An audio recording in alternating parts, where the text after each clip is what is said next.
Pemirsa, Komisi Pemberantasan Korupsi telah melakukan penangkapan paksa terhadap Gubernur Papua Lukas NMB. Apa keterangan terkini dari KPK soal proses penyidikan terhadap NMB? Informasinya akan disampaikan oleh jurnalis MJN Glorinata langsung dari gedung KPK. Glory, apakah KPK sudah bisa memeriksa bagaimana sejauh ini KPK melakukan penyidikan terhadap kasus dugaan korupsi yang menjerat Lukas NMB sebagai tersangka? Ya, Naila, benar sekali KPK sudah melakukan penangkapan paksa terhadap Lukas NMB kemarin pada tanggal 10 Januari 2023 dan saat ini situasi terkini di KPK memang cukup kondusif meskipun ada peningkatan penjagaan dari aparat keamanan mulai dari pihak kepolisian dan juga ada Korps Brimob, dan saat ini memang sedang ada demo yang dilakukan oleh beberapa massa, namun kami bisa pastikan bukan massa simpatisan dari Lukas NMB, dan kita ketahui bersama bahwa Lukas NMB saat ini masih melakukan perawatan di RSPAD Gatot Subroto, dan nanti sekitar pukul 1 siang rencananya dari pihak KPK khususnya pimpinan KPK yaitu Firly Bahuri akan memberikan keterangan pers kepada media yang ada di KPK terkait dengan apa nantinya yang akan dilakukan oleh KPK terhadap tersangka Lukas NMB, yang kita ketahui bersama KPK hingga saat ini masih memiliki waktu sekitar 1 kali 24 jam untuk nantinya mengumumkan status hukum dari Lukas NMB, dan juga terkait dengan pemeriksaan dan penahanan dari pihak KPK sendiri masih belum bisa memastikan kapan waktu yang tepat untuk melakukan pemeriksaan terhadap Lukas NMB dan juga melakukan penahanan terhadap Lukas NMB karena masih menunggu hasil pemeriksaan dari dokter di RSPAD. Dan juga intinya adalah penahanan dan juga pemeriksaan ini baru bisa dilakukan ketika kondisi kesehatan dari Lukas NMB membaik. Dari pihak KPK sendiri menegaskan bahwa seluruh prosedur hukum korupsi ini akan terus ditegakkan, tentu saja dengan menjunjung tinggi asas praduga tak bersalah dan juga menjunjung tinggi hak asasi manusia bagi tersangka Lukas NMB. Dan kita tahu bahwa Lukas NMB sudah 4 bulan menjadi tersangka kasus dugaan korupsi dan juga sudah 2 kali mangkir pada saat pemanggilan pemeriksaan oleh KPK, dan saat ini KPK sendiri sudah mengeluarkan larangan berpergian bagi Lukas NMB selama 6 bulan hingga tanggal 7 Maret 2023 mendatang.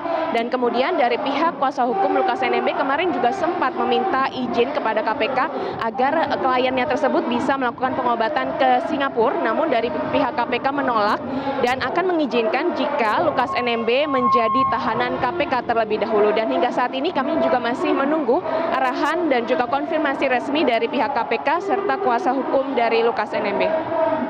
Naila.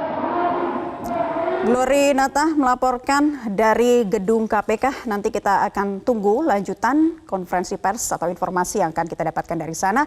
Terima kasih Glorinata. Selanjutnya kita ke rekan Valeri Budianto yang saat ini ada di RSPAD untuk mengetahui kondisi kesehatan dari Lukas NMB. Valeri, apakah Anda sudah mendapatkan informasi terkini terkait perkembangan pemeriksaan kesehatan dari Lukas NMB di sana? Baik Naila, sejak kemarin malam hingga siang hari ini Gubernur Papua Lukas NMB masih dirawat di RSPAD Gatot Subroto. Awalnya memang KPK ini merencanakan untuk melakukan pemeriksaan lanjutan terhadap Lukas NMB hari ini apabila memang hasil dari pemeriksaan kesehatan menunjukkan bahwa Lukas NMB ini dalam keadaan sehat dan juga siap untuk mengikuti pemeriksaan lanjutan. Namun usai diperiksa, tim dokter dari RSPAD ini memutuskan bahwa Lukas NMB masih harus dirawat di RSPAD Gatot Subroto, di mana perawatan ini dilakukan atas dasar hasil pemeriksaan tes fisik dan juga tanda vital, kemudian juga pemeriksaan EKG, pemeriksaan USG jantung dan juga pemeriksaan laboratorium, yang di mana hal ini menunjukkan Lukas NMB masih belum siap untuk mengikuti pemeriksaan lanjutan di Gedung Merah Putih KPK. Terkait penyakit apa yang diderita oleh Lukas NMB, kami sejak pagi tadi sudah berusaha untuk menghubungi dan juga menanyakan langsung kepada pihak rumah sakit terkait apa penyakit yang diderita, kemudian juga jenis perawatan apa yang diterima oleh Lukas NMB, apakah perawatan biasa atau perawatan yang bersifat intensif. Namun hingga saat ini pihak rumah sakit enggan untuk memberitahu kepada kami awak media terkait dengan hal tersebut, karena itu merupakan etik dan juga kewajiban dari rumah sakit untuk menjaga kerahasiaan penyakit dan juga jenis perawatan yang diterima oleh Lukas NMB. Meski demikian, apabila kita melihat riwayat penyakit dari Lukas NMB sebagaimana telah diutarakan berulang kali oleh pengacara kuasa hukum dari Lukas NMB ini diketahui telah menderita diabetes mellitus, kemudian juga mempunyai permasalahan jantung, kemudian juga ada permasalahan ginjal, dan juga pernah mengalami stroke. Kemudian terkait jenis perawatan apa yang didapatkan oleh Lukas NMB, meski memang belum mendapatkan keterangan pasti dari rumah sakit, namun kami sudah mencoba untuk menghubungi kuasa hukum Lukas NMB, Aloysius Remularin, dan dinyatakan bahwa saat ini Lukas NMB menjalani perawatan berupa opname di RSPAD Gatot Subroto.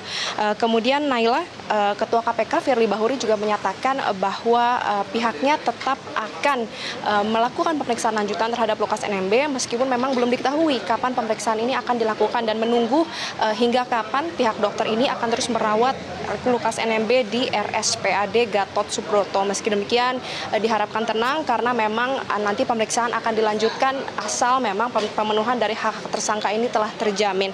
Sementara demikian Naila, kita akan nantikan kedatangan dari kuasa hukum Lukas NMB yang akan tiba di RSPAD Gatot Subroto kurang lebih sekitar pukul 1 waktu Indonesia Barat nanti. Sementara demikian kembali ke Anda di studio.